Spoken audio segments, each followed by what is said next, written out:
ne viens pas au mariage, m'a texté ma sœur, après avoir payé 100 000 € pour la cérémonie de ses rêves. Alors j'ai tout annulé. Et je les ai regardés. Supplier le lieu de réception. Je m'appelle Claire Moreau. 5 mots ont anéanti la vie que je connaissais. Ne viens pas au mariage. Le SMS brillait sur mon téléphone. Je l'ai fixé, m'a maintenant encore un reçu. C'était un reçu de 12 000 €. C'était le paiement final. Je venais de finir de payer le mariage de rêve à 100 000 € de ma sœur Sophie. J'ai payé pour le lieu, les fleurs, l'orchestre coûteux. J'ai tout payé. Et maintenant, j'étais désinvité. Avant même que je puisse respirer, mon téléphone a sonné. C'était ma mère. « Claire, ma chérie, dit-elle. » Sa voix était trop douce, trop calme. « C'est pour la paix. Sophie a juste besoin d'une énergie calme en ce moment. Une énergie calme. Ils avaient pris mon argent, mon temps et mon organisation. Ils avaient tout pris. Puis ils m'avaient effacé de la liste des invités du mariage que j'avais financé. Ils pensaient que je serais le pilier, comme toujours. Ils pensaient que je comprendrais. Ils n'avaient aucune idée de ce qu'ils venaient de faire. J'ai toujours été le pilier. Ce n'était pas un choix. C'était un rôle. En grandissant dans notre maison à Lyon, il fallait choisir un rôle. Ma sœur Sophie était la fragile. Celle qui ressentait les choses si profondément. Mes parents, David et Jeanne, étaient les angoissés. Et moi, j'étais celle qui allait bien. J'ai appris très tôt qu'aller bien était une forme de survie. Je me souviens, quand j'avais 8 ans. J'ai entendu un bruit venant de la cuisine, un fracas. C'était un lourd saladier en verre, le préféré de ma mère. J'ai couru vers l'embrasure de la porte. Ma mère était par terre, balayant les morceaux, et elle pleurait. Mon père se tenait près de la porte, la mâchoire serrée, ses clés à la main. « Je ne peux pas gérer ça maintenant, Jeanne, dit-il. »« Où vas-tu » murmura-t-elle. « Faire un tour en voiture. » Il est parti. La porte a claqué. Ma mère a pris sa tête dans ses mains et a sangloté. Sophie est entrée en courant, a vu maman, et son visage s'est décomposé. Elle s'est mise à hurler, un son aigu et terrifié. « Maman, ne pleure pas. Ne pleure pas » Ma mère a immédiatement pris Sophie sur ses genoux. « Oh, mon bébé, ce n'est rien. Je vais bien. Ne t'inquiète pas. Ce n'est pas ta faute. Je suis là. » Elle a bercé Sophie, lui embrassant la tête, essuyant ses petites larmes. J'avais mal au ventre. J'avais l'impression que j'allais être malade. J'avais peur, moi aussi. Mais j'ai regardé ma mère, qui réconfortait Sophie, et j'ai regardé le sol, qui était encore couvert de minuscules morceaux de verre. J'étais invisible. Ma peur n'avait pas d'importance. Je suis allé silencieusement au placard, j'ai pris la pelle et la balayette, et je suis revenu. Je me suis agenouillé sur le lino, ramassant les plus gros morceaux avec mes doigts. Puis, j'ai balayé le reste. Ma mère me regardait par-dessus la tête de Sophie. Elle n'a rien dit. Elle a juste continué de bercer ma sœur. Quand j'ai eu fini, j'ai rangé la pelle. « Claire, ma chérie, » dit ma mère, la voix rauque d'avoir pleuré. « Peux-tu aller chercher un verre d'eau pour ta sœur ? Elle a mal au ventre. » J'ai regardé Sophie, qui reniflait dans les bras de ma mère. « J'ai mal au ventre aussi, ai-je pensé. »« D'accord, ai-je dit, et je suis allé chercher l'eau. » C'était le schéma du sacrifice. Au lycée, le schéma s'est renforcé. Sophie était le chef-d'œuvre fragile. Elle était jolie, elle était populaire, et elle était émotive. Tout était un drame. Quand elle ratait un contrôle de maths, c'était une tragédie. Mes parents passaient des heures avec elle à la table de la cuisine pour lui redonner confiance. Quand elle obtenait un 14/20, ils célébraient comme si elle avait gagné un prix. J'avais 18 de moyenne partout. J'étais au tableau d'honneur. J'étais capitaine de l'équipe de débat. Quand je ramenais mon bulletin de notes, mon père y jetait un coup d'œil. Bon travail, Claire. Toujours aussi fiable. C'était tout. Mon succès était simplement attendu. C'était de l'air. On ne célèbre pas l'air, on se contente de le respirer. Le décembre 2020 de Sophie était un événement. C'était quelque chose à gérer. Un soir, quand j'avais 16 ans, le premier vrai petit ami de Sophie a rompu avec elle. Les cris, les pleurs, la porte de sa chambre qui claque. On aurait cru que quelqu'un était mort. Mes parents ont annulé leur réservation au restaurant. Ma mère s'est assise sur le lit de Sophie pendant 3 heures. Mon père est sorti lui acheter sa glace préférée. Toute la maison s'est arrêtée. Toute la famille a concentré toute son énergie sur Sophie, sur sa douleur. Elle est tellement sensible, m'a dit ma mère dans la cuisine, le visage plein d'inquiétude. Elle ressent les choses plus que les autres. 2 mois plus tard, mon petit ami a rompu avec moi. Le garçon qui me plaisait depuis la seconde. Il m'a dit que j'étais trop sérieuse. Je suis allé dans ma chambre. J'ai fermé la porte. Je me suis allongé sur mon lit et j'ai pleuré. J'ai pleuré en silence dans mon oreiller pour ne déranger personne. Ma mère a frappé, mais elle n'a pas ouvert la porte. Claire, ça va là-dedans? Tu es bien silencieuse. Je n'ai pas répondu tout de suite. J'essayais de rendre ma voix normale. Claire, appelait-elle de nouveau. Le dîner est prêt et ta sœur a besoin d'aide pour ses devoirs d'histoire. J'ai essuyé mes yeux. J'ai pris une profonde inspiration. Je vais bien, maman. J'arrive tout de suite. C'était plus facile. C'était juste plus facile d'aller bien. C'était mon rôle. Au moment où nous sommes devenus adultes, les rôles étaient gravés dans le marbre. Je suis allé à l'université Panthéon-Sorbonne. J'ai obtenu un diplôme pratique en gestion. Je travaillais à temps partiel pour payer mon loyer afin de ne pas être un fardeau. J'ai trouvé mon poste de chef de projet dès la sortie de l'école. J'étais doué pour ça. J'étais organisé. J'étais logique. J'étais le pilier. Sophie est allée dans une petite université d'art privée et coûteuse près de la Suisse. Elle s'est spécialisée en histoire de l'art. Elle appelait à la maison en pleurant toutes les quelques semaines. Sa colocataire était méchante. Les cours étaient trop difficiles. Le garçon qui lui plaisait ne répondait pas à ses messages. L'argent de mes parents et une grande partie de leur temps étaient consacrés à gérer Sophie. Tu es si responsable, Claire, disait mon père quand il appelait pour me demander de l'aide pour examiner les papiers de prêt étudiant de Sophie. Tu comprends, toi? Sophie, elle n'est tout simplement pas faite pour ce genre de stress. Je ne suis pas faite pour ça non plus, voulais-je crier. Je n'ai juste pas le choix. Mais je ne l'ai jamais dit. J'ai juste regardé les papiers. J'ai juste résolu le problème. J'étais l'échafaudage. J'étais le système de soutien silencieux et solide qui maintenait le chef-d'œuvre fragile. Tout le monde admirait Sophie. Elle était si brillante, si créative, si pleine de vie. Personne ne regardait l'échafaudage. Personne n'était censé le faire. Ce n'est pas une belle chose. Ce sont juste des barres de métal et des planches de bois. C'est juste fonctionnel. Et maintenant, j'avais 30 ans. J'avais réussi. J'avais un bel appartement à Paris. J'avais des économies.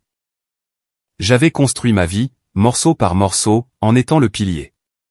Je pensais que je construisais une vie pour moi. Je n'avais pas réalisé que je construisais simplement un compte d'épargne pour elle, pour son mariage. En tenant ce SMS, ne viens pas au mariage, j'ai enfin compris. L'échafaudage est utile. Il soutient les choses. Il fait tout le travail. Mais dès que le bâtiment est terminé, dès qu'il est beau et parfait, l'échafaudage est démonté. Il est jeté. Personne ne le remercie jamais. J'avais servi mon but. J'avais payé. J'avais planifié. Le chef-d'œuvre était terminé. Et on me démontait. Tout a commencé il y a 6 mois, lors d'un dîner dominical. C'était la première fois que ma famille se réunissait pour célébrer les fiançailles de Sophie. Elle et Étienne Renaud sortaient ensemble depuis 1 an. Ils venaient d'une famille riche et respectable, le genre de famille qui avait un nom. Les Renaud étaient une vieille fortune de la Côte d'Azur. Étienne était beau, travaillait dans la finance, et il regardait Sophie comme si elle était une œuvre d'art délicate et inestimable. Il était parfait pour elle. Dès que Sophie est entrée, elle a levé sa main gauche. La bague était énorme. Ce n'était pas juste un diamant. C'était une déclaration.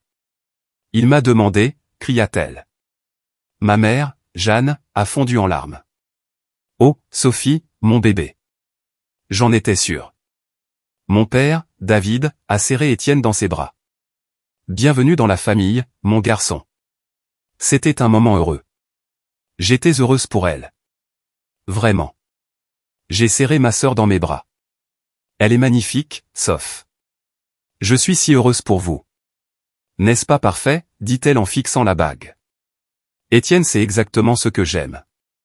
Nous nous sommes assis pour dîner. Toute la conversation a tourné autour du mariage. Nous devons trouver le lieu parfait, dit maman, les yeux brillants. Ça va être une vraie célébration. Les Renaud, ils s'attendent à la perfection. Je ne sais même pas par où commencer, dit Sophie, faisant un peu la moue. C'est tellement stressant. Rien que d'y penser, ça me donne mal à la tête. Étienne lui tapota la main. Ne t'inquiète pas, mon amour. Nous engagerons les meilleurs organisateurs. Ma mère secoua la tête. Oh, les organisateurs sont si impersonnels. Cela nécessite une touche familiale. Et puis, toutes les têtes à table se sont tournées vers moi. J'ai senti un petit nœud froid dans mon estomac. Claire, dit ma mère, sa voix vive et pleine d'une concentration soudaine et aiguë. Tu es chef de projet. Tu es si organisée. Tu es parfaite pour ça. Maman, je gère des projets informatiques. Pas, c'est la même chose, l'interrompit-elle en agitant la main. Budget, délai, fournisseur. C'est ce que tu fais. Tu vas l'aider, n'est-ce pas? Tu vas aider ta sœur à rendre tout ça parfait. Le visage de Sophie s'illumina. Oh, Claire, tu ferais ça? Ce serait une aide immense. Je mourrais si je devais faire toute cette organisation. Tu sais comment je suis. Je savais. J'ai toujours su. Bien sûr que je vais aider, ai-je dit. C'était ma première erreur. Aider ne signifiait pas ce que je pensais. Une semaine plus tard, aider est devenu contrôler. Ma mère et Sophie sont venues à mon appartement. Elles ont apporté 3 magazines de mariage épais.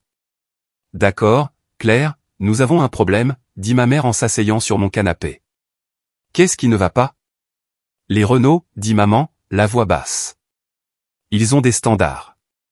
Ton père et moi, nous ne pouvons tout simplement pas nous permettre le genre de mariage auquel ils s'attendent. Les affaires de ton père sont si calmes en ce moment. J'ai attendu. Je savais ce qui allait arriver. Mais toi, dit ma mère en me souriant. Tu es si intelligente. Tu as tes économies.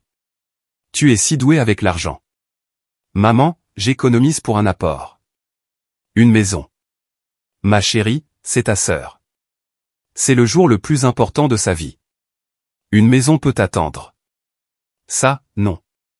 Sophie me regardait avec de grands yeux suppliants. S'il te plaît, Claire. C'est mon rêve. Combien, ai-je demandé? Ma voix était plate. Le lieu que Sophie veut, celui que les Renaud ont recommandé. C'est un acompte de 30 000 €, dit maman. J'ai senti l'air quitter mes poumons. 30 000. Juste comme un prêt, bien sûr, dit maman rapidement. Nous te rembourserons. Dès que les affaires reprendront. Ce n'était jamais un prêt. Nous le savions toutes. Mais j'ai regardé le visage plein d'espoir de Sophie. J'ai regardé celui, anxieux, de ma mère. Si je disais non, je serais la méchante. Je serais celle qui ne soutient pas. Je serais celle qui ruine le rêve de Sophie. Alors, j'ai transféré l'argent. C'était la première facture. Ce ne fut pas la dernière. Au cours des 6 mois suivants, aider est devenu mon nouveau travail à plein temps non rémunéré. Ça a commencé avec les lieux. J'ai passé des week-ends à conduire dans 3 villes différentes. Sophie était trop occupée avec les essayages de robes. Puis ce fut l'organisatrice. Claire, cette organisatrice coûte 10 000 €, dis-je à ma mère au téléphone. Mais c'est la meilleure, dit maman. Et Marguerite Renaud, la mère d'Étienne, l'a approuvée. Maman, Sophie peut juste. Sophie est en train de choisir des robes, Claire. C'est la partie amusante. Ça, c'est la partie travail. Tu t'occupes du travail. Tu es doué pour ça. Alors, je m'en suis occupé.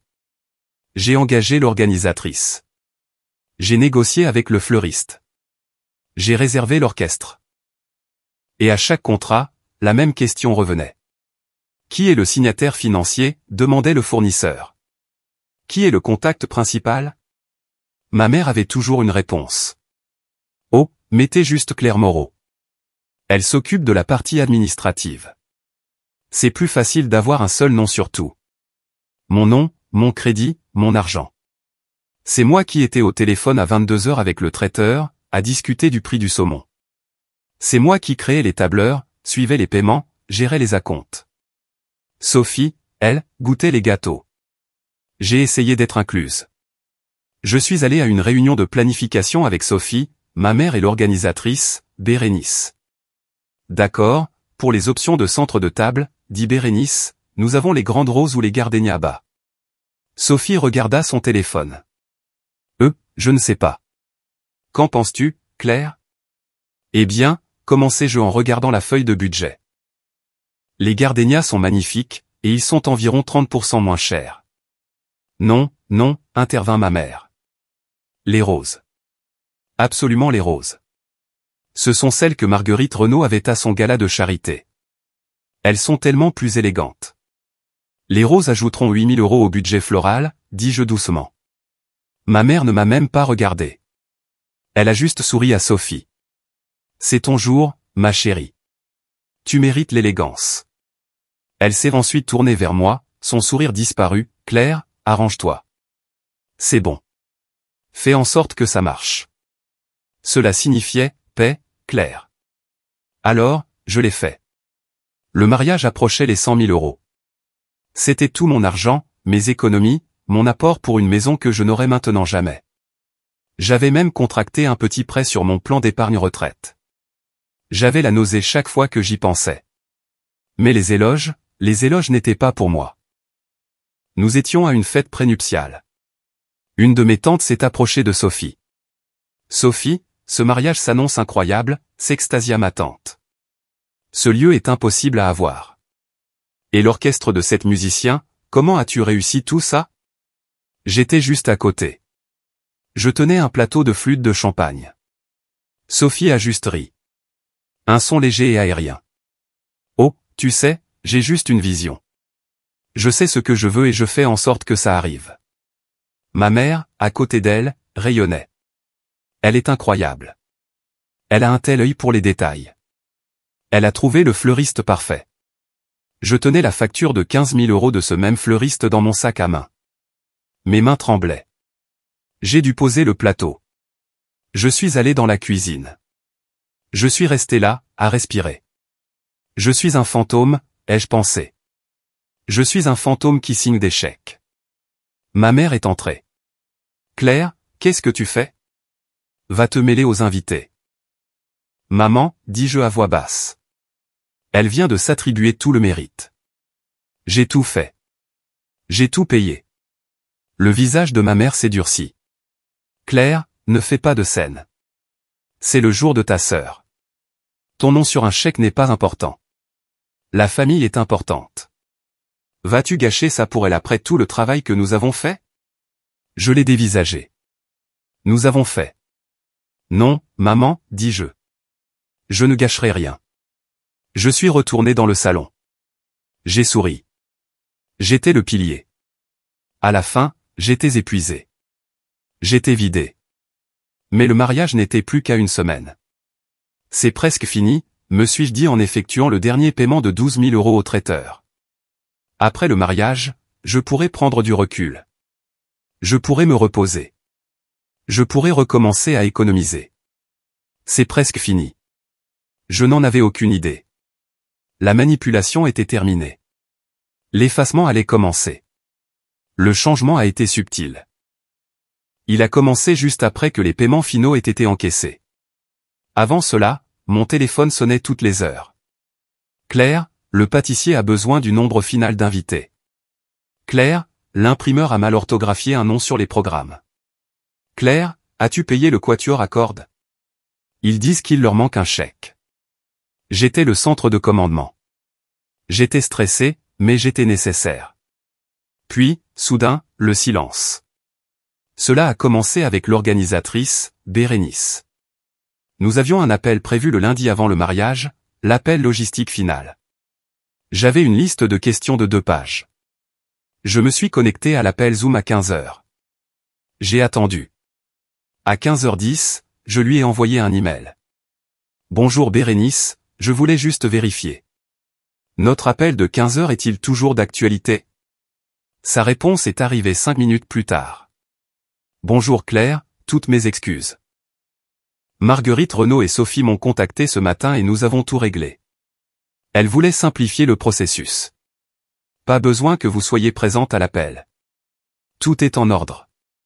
B. Simplifier le processus. J'ai fixé l'email, mais j'ai la liste maîtresse. J'ai les contacts des fournisseurs. J'ai les reçus de paiement. J'ai appelé ma mère. Maman, Bérénice vient d'annuler notre dernier appel. Elle a dit qu'elle avait parlé à Marguerite et Sophie. La voix de ma mère était légère. Trop légère. Oh oui, ma chérie. Ne t'inquiète pas. Marguerite a un système. Elle voulait juste te soulager de ce stress. Tu en as tellement fait. Cela ne ressemblait pas à un soulagement. Cela ressemblait à une rétrogradation. Mais je suis le contact principal, ai-je dit. Eh bien, maintenant c'est Marguerite. C'est mieux comme ça, ma chérie. Tu sais comment sont ces familles. Nous ne voulons pas faire de vagues. Laisse-la juste s'en occuper. Nous, pas toi. Nous ne voulons pas faire de vagues. J'étais la vague. Le lendemain, j'ai reçu un email. C'était un transfert. Il venait du fleuriste, et il m'avait été envoyé accidentellement par une assistante confuse. L'email original était du fleuriste à Sophie. Sophie, je vous confirme juste la modification de commande demandée par Marguerite Renaud. Nous déplaçons les 12 grands arrangements d'hôtel de la salle de cérémonie principale vers l'espace cocktail privé des Renaud. Comme cela modifie considérablement la main-d'œuvre et les matériaux, il y aura un supplément de 2500 €. Veuillez confirmer que vous êtes d'accord avec ce coût additionnel. Mon sang s'est glacé. Premièrement, mon contrat, mon nom, ma carte de crédit enregistrée. Deuxièmement, il déplaçait les fleurs que j'avais payées de la cérémonie que tout le monde verrait à une réception privée pour leur famille. Troisièmement, encore 2500 €. J'ai appelé Sophie, directement sur sa messagerie vocale. Je lui ai envoyé un texto. Sophie, je viens de voir un email du fleuriste. C'est quoi ces 2500 € de frais? Et pourquoi déplace-t-il les fleurs de l'hôtel? 1 heure a passé. J'avais l'estomac noué. Sa réponse par texto était une seule ligne. OMG, détends-toi, Claire. La mère d'Étienne veut juste que ce soit joli. Ce n'est rien. J'ai répondu. Ce n'est pas rien. C'est 2500 € et ça va être débité de ma carte de crédit. Elle n'a pas répondu. L'accusé de lecture montrait qu'elle l'avait vu. Elle n'a simplement pas répondu. J'ai senti une terreur froide m'envahir. On m'excluait. Le vrai coup de semonce, celui qui aurait dû me préparer, est venu de Marguerite Renaud elle-même. C'était lors du dernier essayage de la robe. Juste Sophie, ma mère, Marguerite et moi. Sophie est sortie dans la robe. Elle était magnifique. Je ne pouvais pas le nier. Elle avait coûté 10 000 €. Mais 10 000 €. Mais elle ressemblait à une princesse. Ma mère a fondu en larmes. Oh, Sophie, parfaite. Juste parfaite. Marguerite Renaud a juste souri. Un sourire pincé et mince. C'était une grande femme vêtue d'un tailleur gris d'apparence coûteuse. Elle avait l'air de pouvoir acheter et vendre tout l'immeuble. La robe est ravissante, Sophie, dit Marguerite. Élégante. J'ai essayé de me joindre à la conversation. Le travail de perles sur le. Marguerite tourna la tête. Ses yeux, qui étaient aussi d'un gris froid, se posèrent sur moi. Elle m'a regardé comme si elle était surprise que je sois là, comme si j'étais une serveuse qui avait parlé sans y être invitée. Oh, Claire, vous êtes là, dit-elle. Sa voix était douce. Nous sommes toutes si impatientes pour samedi. Nous voulons juste une journée simple et paisible. Pas de drame, pas de stress. Ces mots s'adressaient à la pièce.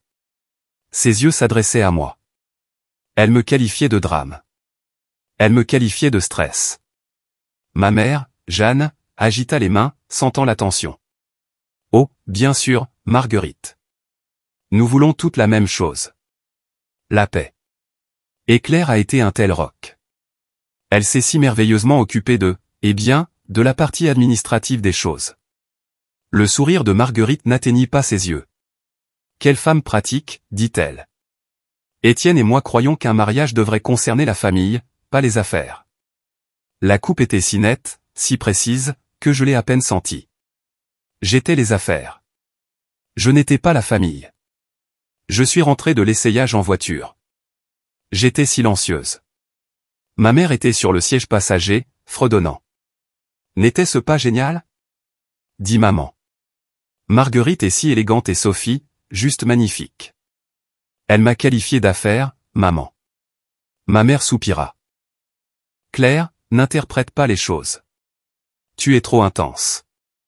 Elle voulait juste dire qu'elle est contente que la partie argent soit terminée. Nous le sommes toutes. Mais ce n'est pas fini, dis-je. Le fleuriste facture plus cher. Arrête, lança-t-elle. Sa voix était tranchante. Arrête, c'est tout. Arrête de parler d'argent. Arrête de parler de facture.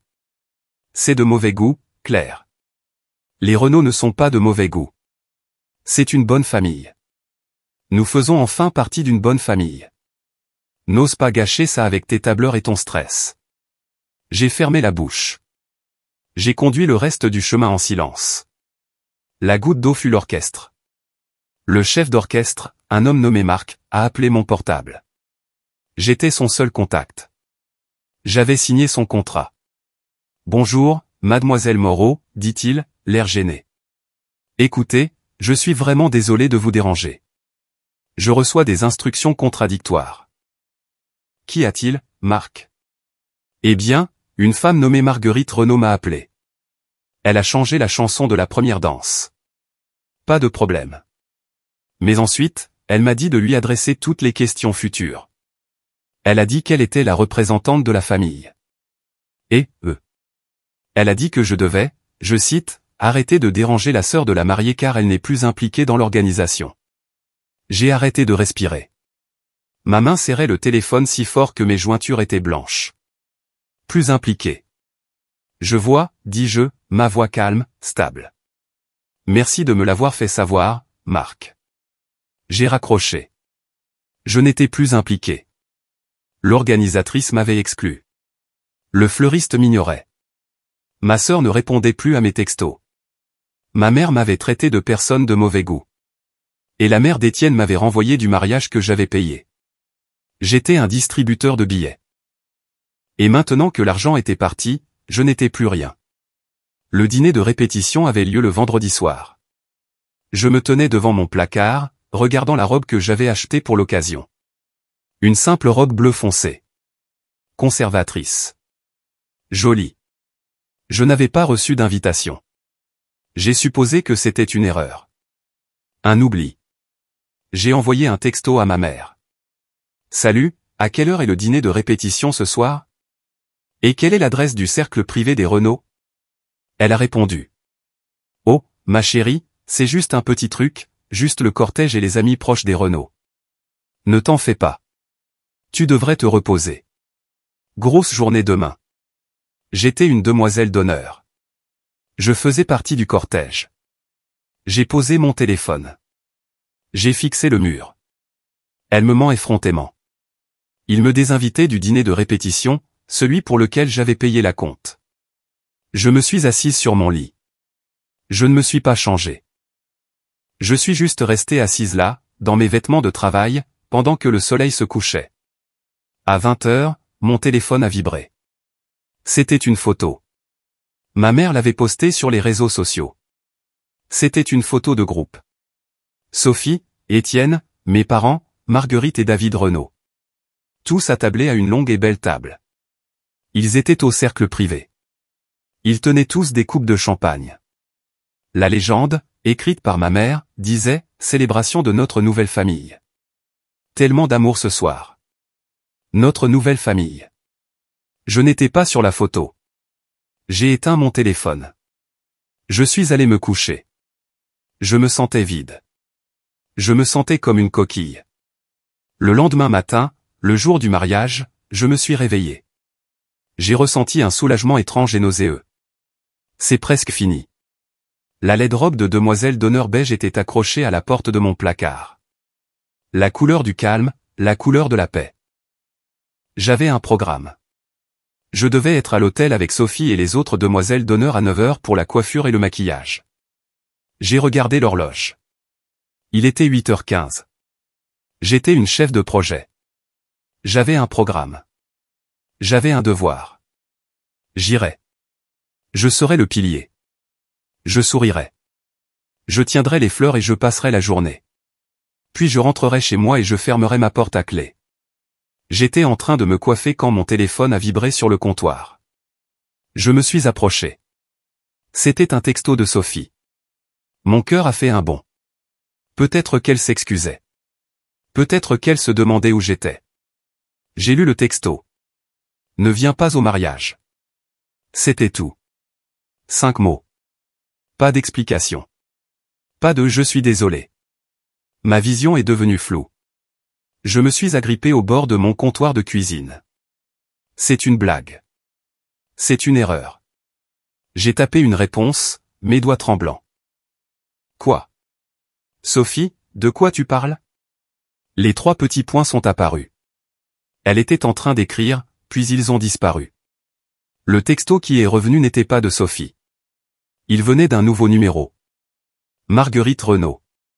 Claire, j'envoie ce message au nom de Sophie. Elle est trop bouleversée pour gérer cela. Votre présence cause du stress. Nous avons toutes décidé qu'il est préférable pour la paix de la journée que vous ne veniez pas. C'est ce que Sophie veut. Veuillez respecter ses souhaits. Je ne pouvais plus respirer.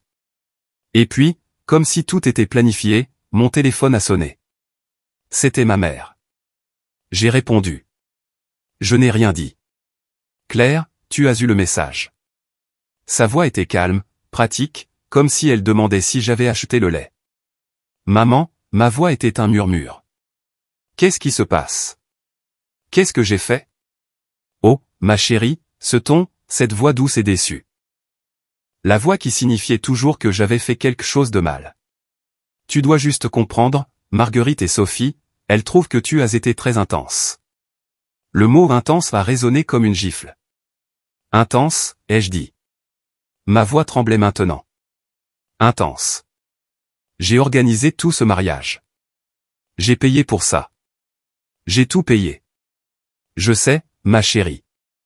Et nous sommes si reconnaissantes pour ta contribution. Contribution. Comme si j'étais une donatrice. Comme si j'étais un nom sur une plaque.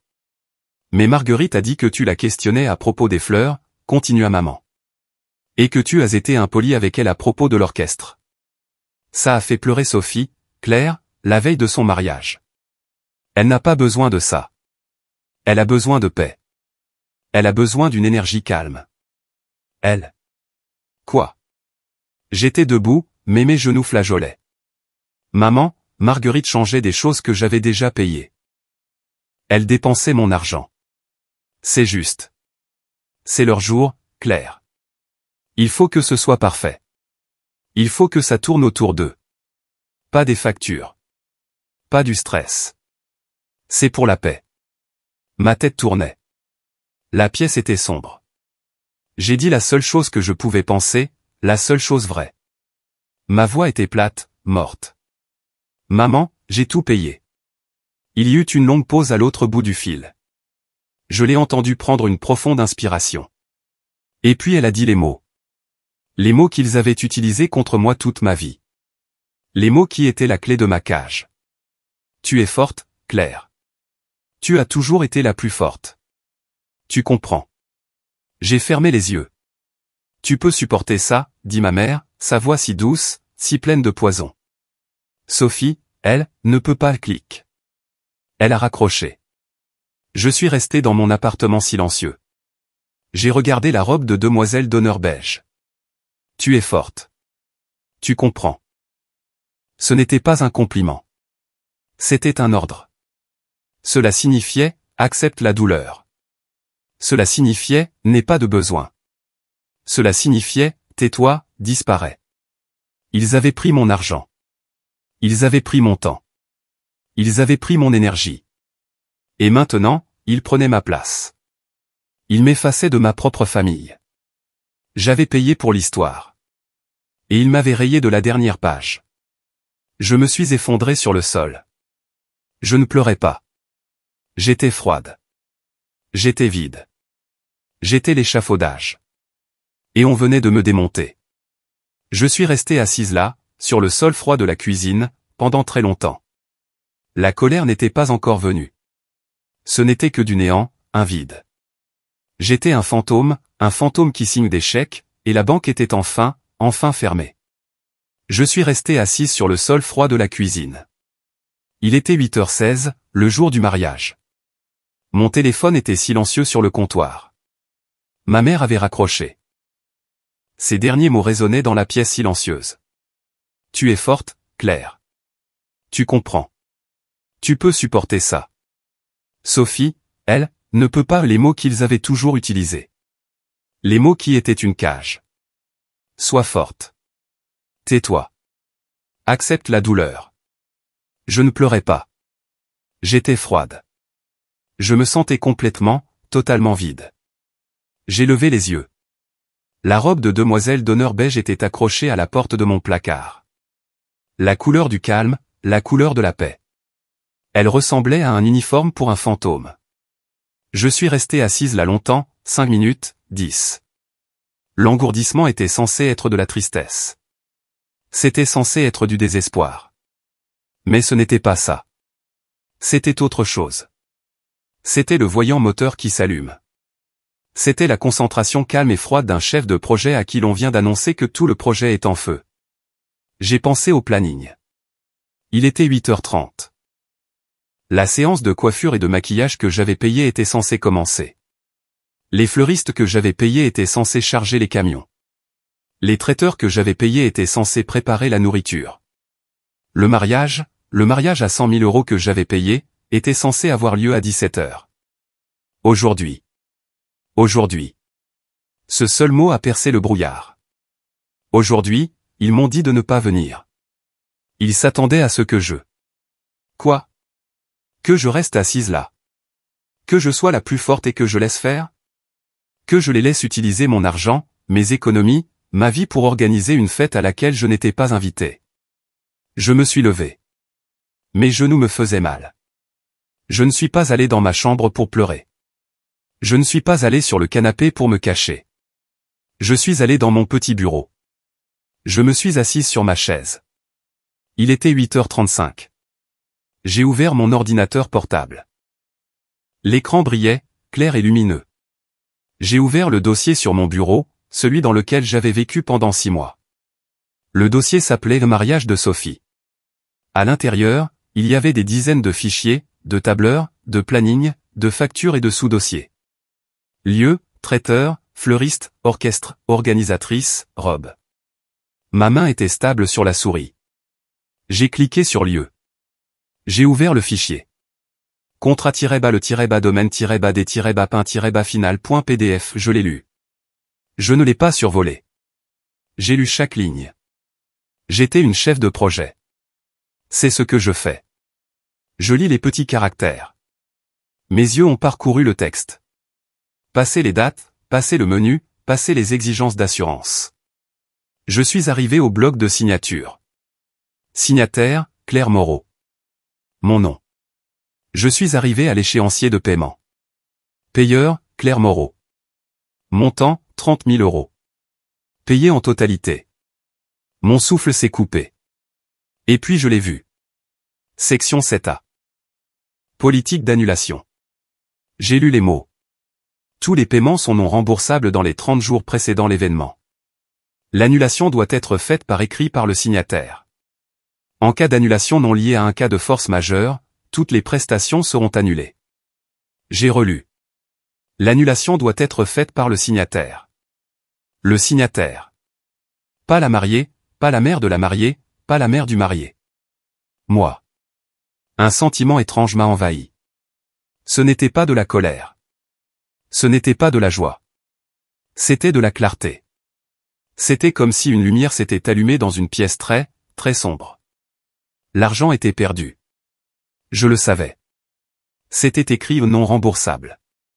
Je n'allais jamais revoir ces 30 000 euros, ni le reste. J'ai réalisé, avec un frisson soudain et vif, que je m'en fichais. L'argent était perdu à la seconde où je l'avais transféré. J'avais payé pour être membre de ma propre famille. J'avais payé pour leur amour et ils venaient de me dire que mon adhésion était annulée. Il ne s'agissait pas d'obtenir un remboursement. J'ai fermé le fichier. Je suis retourné au dossier principal. J'ai ouvert contrat-traiteur-final.pdf.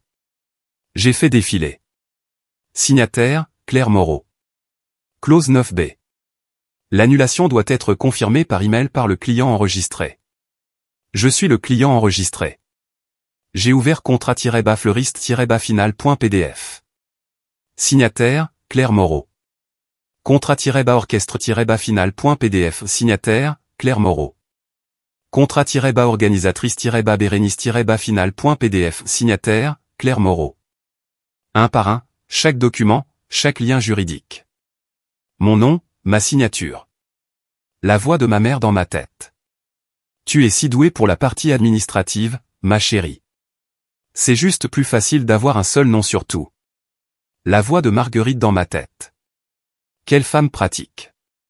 Il pensait que le pratique était une insulte. Il pensait que les affaires étaient un mot vulgaire et sale. Il pensait que mon rôle était de gérer les tableurs et les factures, puis de disparaître pour que la vraie famille puisse avoir sa journée élégante. Il n'avait pas réalisé que le côté administratif était le côté du pouvoir. Il m'avait effacé de la liste des invités. Il m'avait effacé du cortège. Il m'avait effacé des photos de famille. Mais ils avaient oublié de m'effacer des contrats.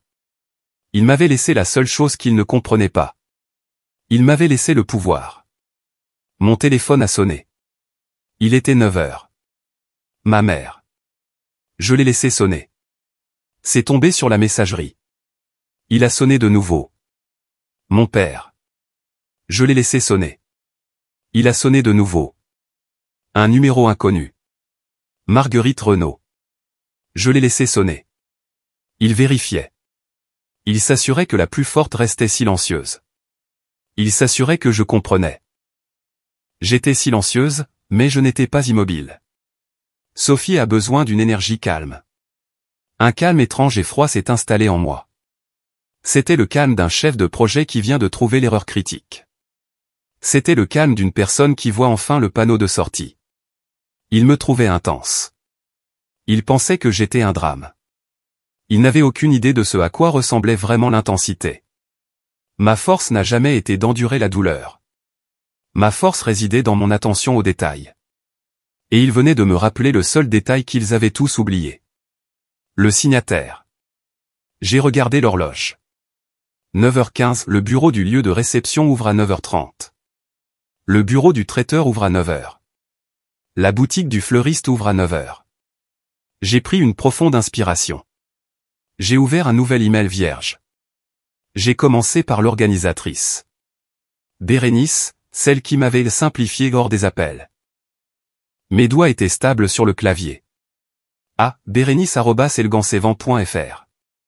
Objet, annulation, événement numéro 2375, mariage Moreau-Renaud.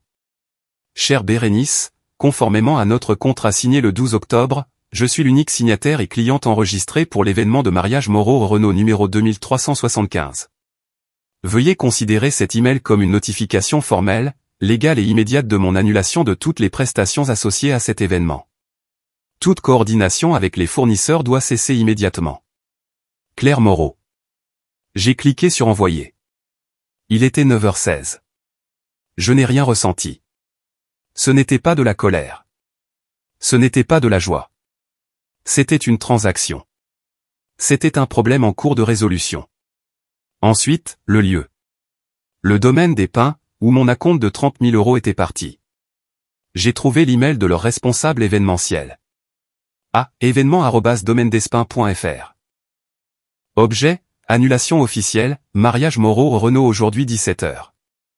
Madame, monsieur, je suis Claire Moreau, la signataire du contrat de mariage Moreau-Renaud numéro VE 882. Je vous notifie par la présente par écrit de l'annulation de cet événement avec effet immédiat. Conformément à notre contrat, je suis la seule personne autorisée à effectuer ce changement. Toutes les prestations pour ce soir doivent être annulées. Personne, que ce soit Sophie Moreau, Jeanne Moreau ou Marguerite Renaud, ne doit être autorisée à entrer sur les lieux. Elles ne sont pas parties au contrat. Veuillez accuser réception de cet email. Claire Moreau. J'ai cliqué sur envoyer. Il était 9h19. Ensuite. Le traiteur. Le paiement final de 12 000 € que je venais de faire. contact@traiteurgourmet.fr. Objet, urgent, annulation événement numéro CE 451, Moreau Renaud. Bonjour, je suis Claire Moreau, la signataire de l'événement numéro CE 451. Je demande l'annulation immédiate de toutes les prestations de traiteur pour aujourd'hui. Je comprends que nous sommes dans la période non remboursable. Il ne s'agit pas d'une demande de remboursement. C'est une notification d'annulation. N'envoyez pas de personnel. Ne livrez pas de nourriture. Je suis l'unique cliente de ce contrat et je mets fin à la prestation. Claire Moreau. J'ai cliqué sur envoyer. Il était 9h22. Ensuite. Le fleuriste. Celui qui me facturait 2500 € de plus pour l'espace cocktail privé de Marguerite. fleur@pétale.fr. Objet, annulation commande numéro F90, mariage Moreau Renaud. Je suis Claire Moreau, la cliente de la commande numéro F90. J'annule la totalité de la commande. Ne livrez aucune fleur au domaine des Pins. Je suis au courant du supplément de 2500 € demandé par Marguerite Renaud. Je n'autorise pas ce paiement en tant que titulaire de la carte. Je le refuse. Toutes les prestations doivent être annulées immédiatement. Claire Moreau. J'ai cliqué sur envoyer. Il était 9h25. Ensuite. L'orchestre. Marc, l'homme à qui on avait dit que je n'étais plus impliqué. marc@orchestre.fr. Objet, annulation, mariage Moreau Renaud. Marc, c'est Claire Moreau. Merci pour votre appel. Vous aviez raison d'être confus. En tant qu'unique signataire de notre accord, j'annule officiellement la performance de ce soir. N'envoyez pas vos musiciens.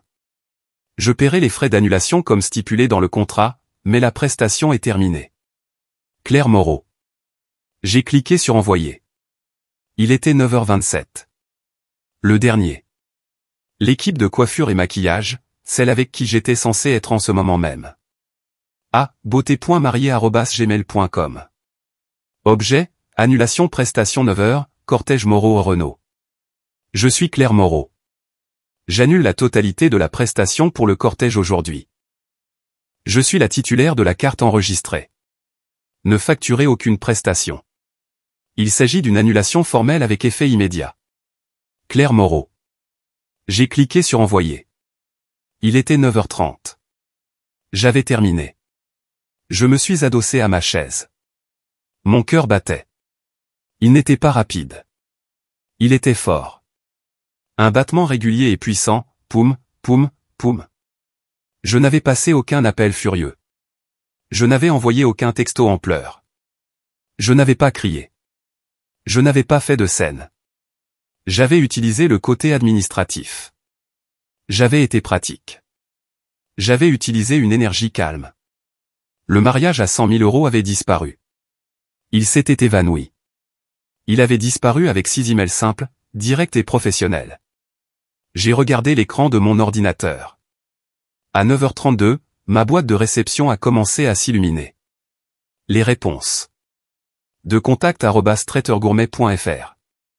Rep, urgent, annulation. Mademoiselle Moreau, nous sommes terriblement désolés d'apprendre cela. Nous avons une cuisine pleine de nourriture pour 200 personnes. Nous ne pouvons pas simplement arrêter. Pouvez-vous nous appeler immédiatement? Nous sommes très confus. J'ai répondu. Il n'y a rien à discuter. Ceci est une annulation formelle. Ne m'appelez pas. Veuillez confirmer que vous n'enverrez pas votre personnel. De fleur@pétale.fr. Rep, annulation. Nous avons déjà chargé les camions. C'est une commande de 15 000 €. Nous ne pouvons pas simplement annuler. Vous devez payer pour cela. J'ai répondu. Je ne conteste pas le paiement. J'annule la prestation. Comme indiqué dans mon email, la commande est annulée. Ne livrez pas les fleurs. Et puis, celui que j'attendais. De événement@domainedespins.fr. Rep, annulation officielle. Chère mademoiselle Moreau, j'ai bien reçu votre email. C'est très inhabituel. J'ai la mère du marié, Marguerite Renaud, qui m'appelle en ce moment même pour confirmer les heures d'installation. Je dois vous parler. C'est un mariage pour 200 personnes. C'est aujourd'hui. Mes doigts ont volé. Marguerite Renaud n'est pas sur le contrat. Vous êtes légalement lié à moi, la signataire. Elle n'a aucune autorité. Si vous permettez à l'événement de se dérouler sans mon autorisation, vous serez en rupture de contrat. L'événement est annulé. Confirmez que vous comprenez. Confirmez la réception. J'ai attendu. Les 3 petits points sur mon tracker de mail pulsaient. 1 minute plus tard. Réception confirmée. L'événement est annulé. Je vais appeler la sécurité. Nous posterons du personnel à l'entrée. J'ai fermé mon ordinateur portable. Je l'avais fait. Je suis allé dans ma cuisine. Je me sentais légère. J'ai posé mon téléphone sur le comptoir. J'étais prête pour la suite. Le silence dans mon appartement était lourd. Il était 10 heures.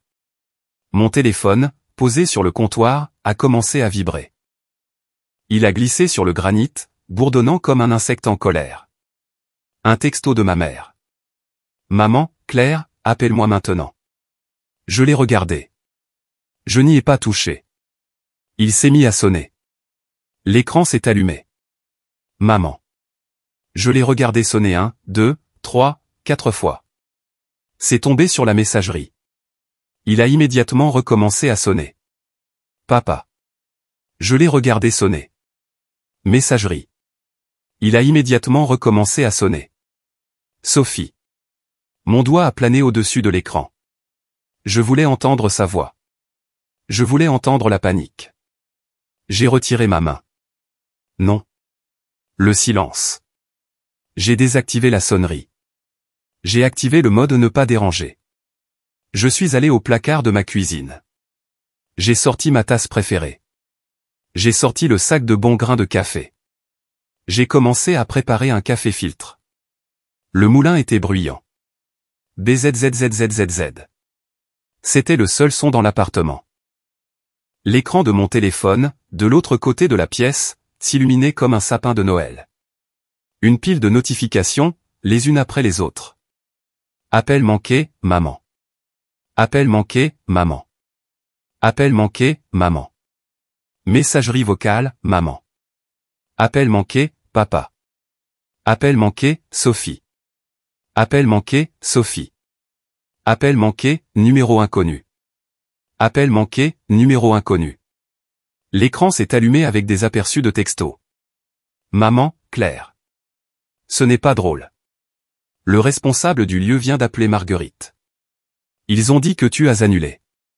Maman, qu'est-ce que tu as fait? Appelle-moi tout de suite. Tu es en train de ruiner la vie de ta sœur. Papa, Claire, appelle à la maison. Ta mère est anéantie. Tu dois arranger ça. Numéro inconnu, c'est Marguerite Renaud. Je ne sais pas à quel jeu vous jouez, mais le traiteur vient de partir. Vous êtes instable. Vous allez arranger ça. Instable? J'ai souri. J'ai versé l'eau chaude sur le café moulu. J'ai regardé le café infusé. J'ai inspiré. Ça sentait bon. Je ne suis pas instable. Je suis, pour la première fois de ma vie, complètement stable. Je suis un rock, mais je ne suis pas le rock. Je suis mon propre rock. Il était 11 heures. J'étais assise sur mon canapé en pyjama. Les textos étaient plus frénétiques. Sophie, Claire, qu'est-ce qui se passe? Les coiffeurs sont partis. Ils ont juste remballé et sont partis. Ils ont dit que tu avais annulé.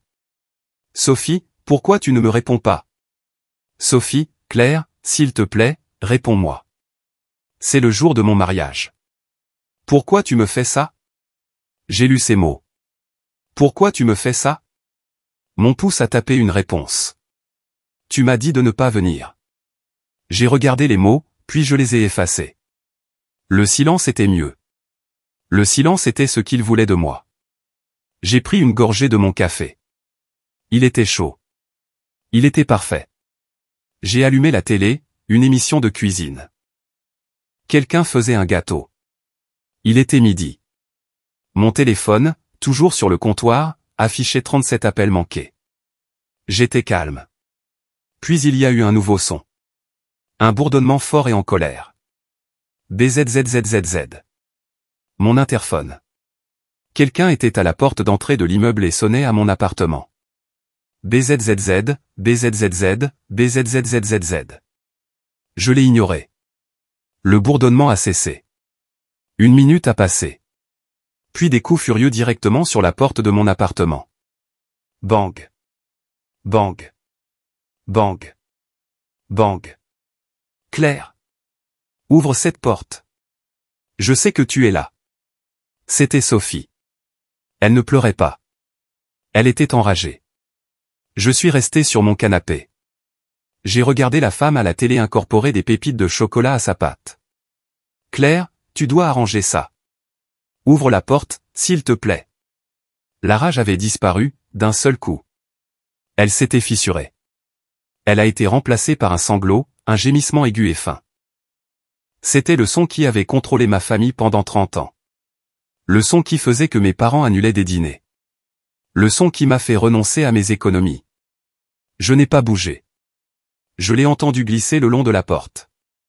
Je l'ai entendu pleurer, étouffé dans le couloir.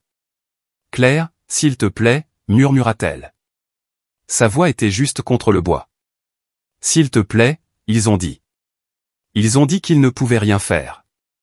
Je suis resté très immobile. Le lieu est fermé à clé, sanglota TL.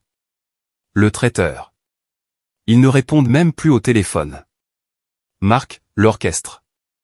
Ils viennent d'envoyer une facture pour les frais d'annulation. Marguerite est. Elle hurle. Elle prit une inspiration haletante. Ils ont dit. Ils ont tous dit la même chose. Ils ont dit, vous êtes la seule. Ils ont dit qu'ils ne pouvaient rien rétablir. Pas sans votre signature. Je me suis levé du canapé. Je suis allé à la porte. Je me tenais à quelques centimètres d'elle. Elle était de l'autre côté du bois. J'ai regardé par le Judas. Elle était dans un état lamentable. Elle était par terre dans mon couloir. Sa coiffure était à moitié faite, épinglée d'un côté. Elle portait un peignoir de soie blanc qui disait la mariée. Du mascara coulait sur son visage. Elle ressemblait à une poupée cassée. Tu m'as dit de ne pas venir, ai-je murmuré. Elle ne pouvait pas m'entendre. Je suis retourné à mon canapé. J'ai fini mon café. Les pleurs dans le couloir ont fini par cesser. J'ai entendu l'ascenseur faire ding au bout du couloir. Silence à nouveau. J'ai passé la journée. J'ai pris une douche. J'ai lu un livre. À 17h, l'heure à laquelle le mariage était censé commencer, je me suis préparé le dîner. À 21h, on a frappé de nouveau. Pas un coup violent, pas un appel désespéré, juste un coup silencieux et fatigué. J'ai regardé par le Judas.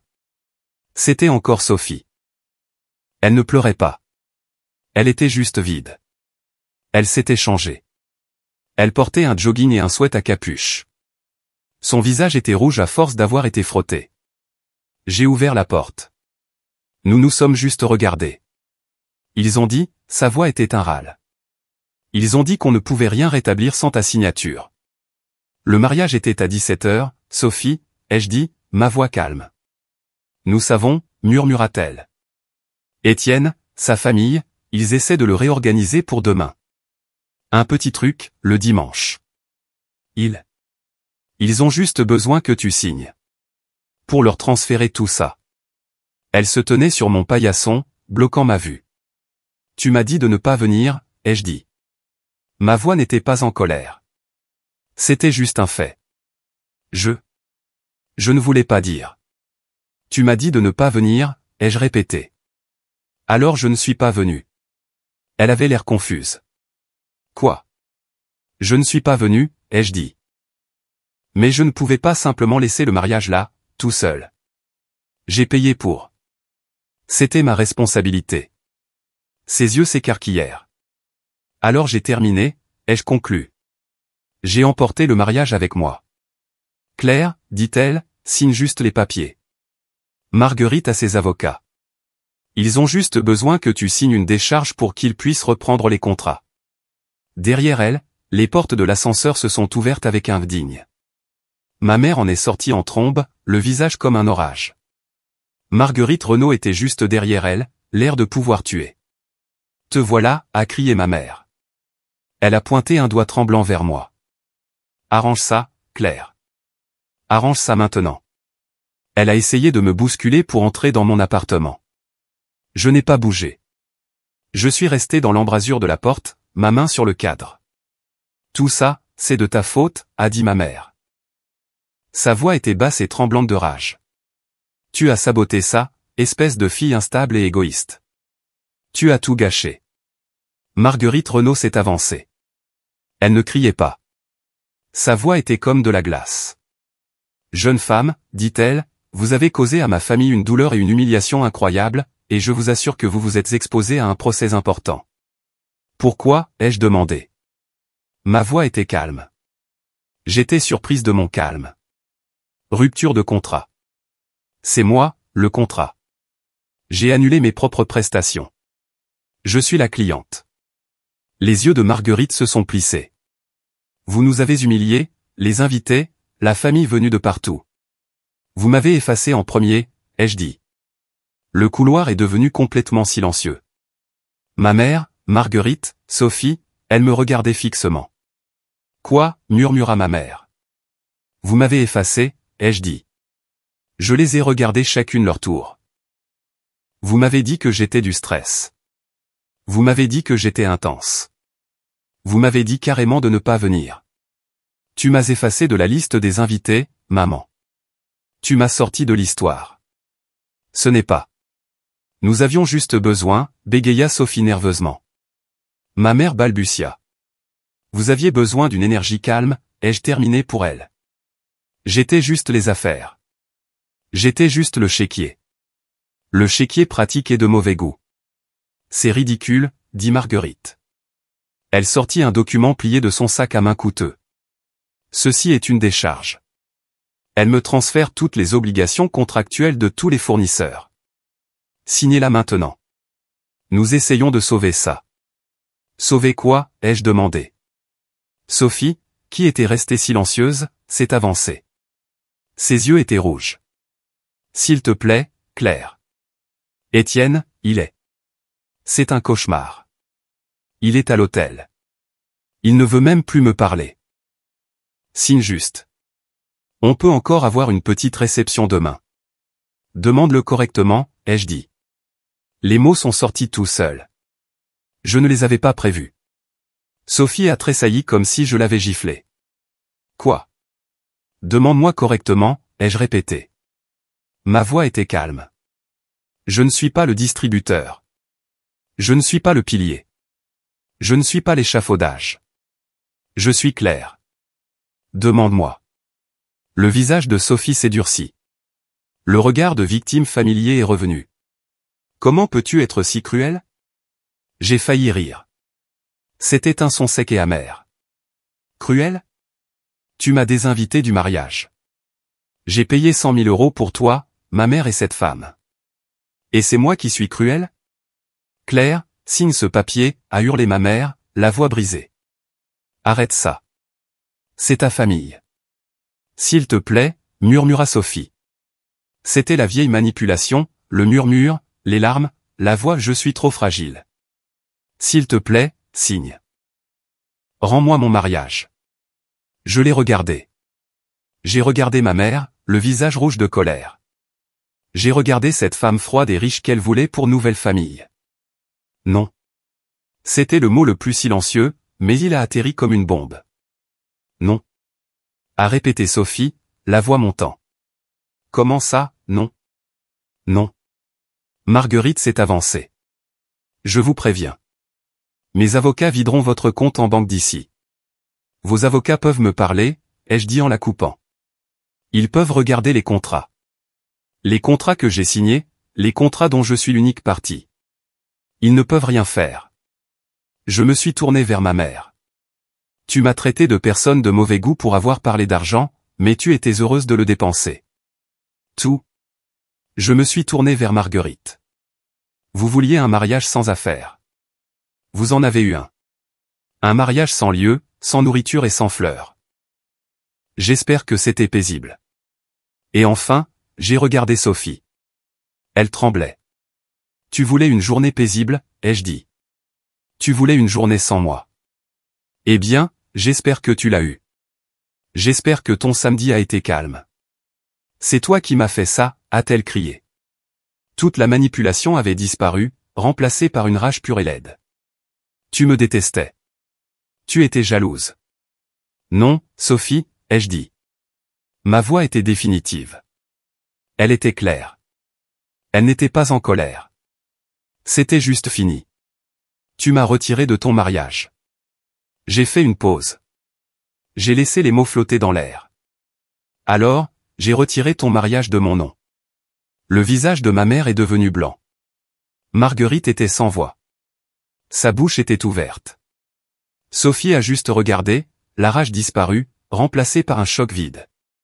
Le couloir était complètement immobile. Elle me voyait enfin. Pas l'échafaudage, pas le distributeur de billets. Elle voyait clair. Elle voyait ce que l'énergie calme pouvait vraiment faire. Sortez de ma propriété, ai-je dit en regardant Marguerite. Vous ne pouvez pas, c'est mon immeuble. Vous violez une propriété privée. Partez. Elle m'a dévisagé, les yeux pleins de haine. Elle savait que je ne bluffais pas. Elle a tourné le dos, rigide, et s'est dirigée vers l'ascenseur. Elle n'a pas appuyé sur le bouton. Elle est juste restée là. Ma mère pleurait. De vrais sanglots déchirants. Claire, comment as-tu pu? Comment as-tu pu faire ça à ta famille? Rentre chez toi, maman. Vous. Rentrez chez vous. Elle m'a regardé, son visage s'effondrant. Elle s'est retournée et est allée se tenir à côté de Marguerite. Il ne restait plus que Sophie et moi. Elle se tenait là, un fantôme sur mon paillasson. Et maintenant, murmura-t-elle. Maintenant, ai-je dit, tu apprends à planifier ta propre vie. J'ai fermé la porte. J'ai tourné le verrou. Il a fait un clic lourd et final. Les semaines qui ont suivi ont été bruyantes, puis elles sont devenues calmes. Le chaos s'est consumé comme un feu qui manque d'air. Mon téléphone a sonné pendant des jours. Je n'ai pas répondu. Ma boîte de réception était une zone de guerre. Des emails furieux de Marguerite, des emails suppliants de mon père, des accusations de tante et d'oncle dont je n'avais pas eu de nouvelles depuis des années. Comment as-tu pu faire ça à ta sœur? Je n'ai pas répondu. Il y a eu des lettres d'avocats. Les avocats de Marguerite Renaud. Elles étaient pleines de grands mots effrayants. Préjudice moral intentionnel, ingérence malveillante. Mon avocate, une femme que j'ai engagée avec mes économies pour la maison, a renvoyé une seule lettre. Elle incluait des copies des 6 contrats avec ma signature surlignée. Elle incluait une copie du SMS de Sophie, ne viens pas au mariage. Elle incluait l'email de Marguerite disant à l'orchestre que je n'étais plus impliqué. Les lettres de ses avocats ont cessé. C'était simple. Les contrats étaient clairs. J'avais perdu tout l'argent. J'avais su que je le perdrais. Les fournisseurs ont été payés leurs frais d'annulation et c'était fini. J'avais annulé une prestation dont j'étais l'unique cliente. La famille Renaud ne pouvait pas me poursuivre pour avoir retiré mon nom de ma propre propriété. Étienne, il s'est avéré, n'aimait ni le drame ni le stress. Lui et Sophie ne se sont pas mariés le dimanche. Ils ne se sont pas mariés du tout. La famille Renaud, celle que ma mère voulait tant rejoindre, a disparu. Les fiançailles ont été rompues. Marguerite Renaud, ai-je entendu dire par des rumeurs, a raconté aux gens que Sophie avait fait une dépression nerveuse. Ma famille d'origine, était brisée aussi. Mon père m'a laissé un long message vocal décousu. Je ne comprends juste pas pourquoi, Claire. On aurait pu en parler. Nous ne parlions jamais. Je pensais que tu parlais à Sophie. J'écrivais les chèques. Ma mère ne m'a pas contacté du tout. J'étais, pour la première fois de ma vie, complètement, véritablement seul. Le silence était assourdissant. Et puis un jour, il est devenu paisible. J'ai recommencé une thérapie. J'en avais besoin. J'ai trouvé une nouvelle thérapeute, Dr Lise Paturo. Son cabinet sentait le cèdre et le thé. Il ne sentait pas le parfum de ma mère ni le drame de ma sœur. Lors de notre première séance, je lui ai tout raconté depuis le début, depuis le verre brisé sur le sol de la cuisine quand j'avais 8 ans. Je lui ai parlé du fait d'être le pilier. Je lui ai parlé des 100 000 euros. Je lui ai parlé du texto. Je lui ai parlé des emails.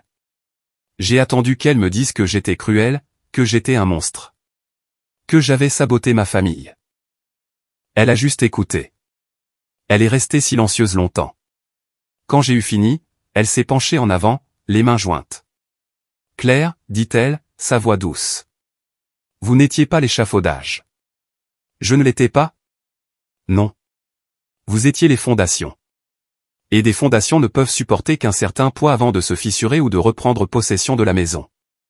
J'ai l'impression d'avoir démoli la maison, ai-je murmuré. Vous avez juste retiré votre nom de l'acte de propriété, a-t-elle répondu. J'ai pleuré pour la première fois. Pas pour l'argent, pas pour le mariage. J'ai pleuré pour la petite fille de 8 ans avec sa pelle et sa balayette qui voulait juste que quelqu'un lui demande si elle aussi, elle avait mal au ventre. J'ai travaillé. J'ai remboursé le prêt de mon plan d'épargne retraite. J'ai recommencé à économiser. J'avais mon petit tableur. Cette fois, le titre était « Les maisons de Claire ». Ma vie est devenue la mienne. Le docteur Paturo m'a suggéré de rejoindre un groupe, un cercle de mentorat. C'était pour les femmes dans les affaires. Des femmes à qui on avait appris à être gentilles. Des femmes qu'on avait qualifiées d'intenses quand elles avaient une opinion. Des femmes qui en avaient assez d'être le pilier. Je me suis assise en cercle avec 12 autres femmes. J'ai entendu mon histoire dans leur bouche. Ils m'ont dit de juste m'en occuper. Il s'est attribué le mérite de mon projet. Ma famille a dit que j'étais trop ambitieuse et pas assez solidaire. J'ai appris un nouveau mot, limite. Je n'en avais jamais eu. J'avais eu des murs. Des murs pour me cacher derrière. Des murs pour contenir mon intensité. Mais je n'avais jamais eu de limite. Une limite n'est pas un mur. C'est une porte. Une porte avec une serrure dont j'ai la clé. Ma vie n'était pas empruntée. Elle n'était pas prêtée à ma sœur. Elle n'était pas conditionnée à l'approbation de ma mère. Elle était à moi. 6 mois ont passé. Une lettre est arrivée par la poste. C'était une enveloppe simple et unie. L'écriture était celle de Sophie. Je l'ai laissée sur mon comptoir de cuisine pendant 3 jours. J'ai pensé à la jeter. J'ai pensé à la brûler. Je l'ai finalement ouverte. C'était une seule page. Claire, je suis en thérapie. Je travaille dans un café. Je paie mon propre loyer. C'est la chose la plus difficile que j'ai jamais faite. J'ai pensé au mariage. J'ai pensé à tout, à toute ma vie. Tu avais raison. Je suis désolé. Je suis désolé de les avoir laissés te traiter d'intense. Je suis désolé d'avoir laissé maman et Marguerite te mettre à l'écart. Je suis désolé d'avoir envoyé ce texto. J'ai été une lâche. J'avais si peur d'elle. J'étais prête à te sacrifier. Je l'ai toujours fait. Je ne sais pas si tu me reparleras un jour. Je ne t'en veux pas. Je voulais juste le dire. Je suis désolé. Sophie. Il n'y avait pas de « s'il te plaît ». Il n'y avait pas de « j'ai besoin ». Il n'y avait pas de « aide-moi ». J'ai lu la lettre. Je ne me suis pas précipité pour l'appeler. Je ne me suis pas précipité pour lui pardonner. L'ancienne Claire l'aurait fait. L'ancienne Claire aurait vu « je suis désolé » comme une invitation. Une invitation à tout réparer, à payer pour le café, à payer pour le loyer. La nouvelle Claire a simplement plié la note. J'ai souri, un vrai sourire silencieux. J'ai posé la lettre sur mon bureau, à côté de mon tableur maison de Claire. Les limites ne sont pas des murs, ai-je murmuré à mon appartement calme et paisible. Ce sont des portes. Et j'avais enfin la clé. J'avais enfin verrouillé la bonne porte.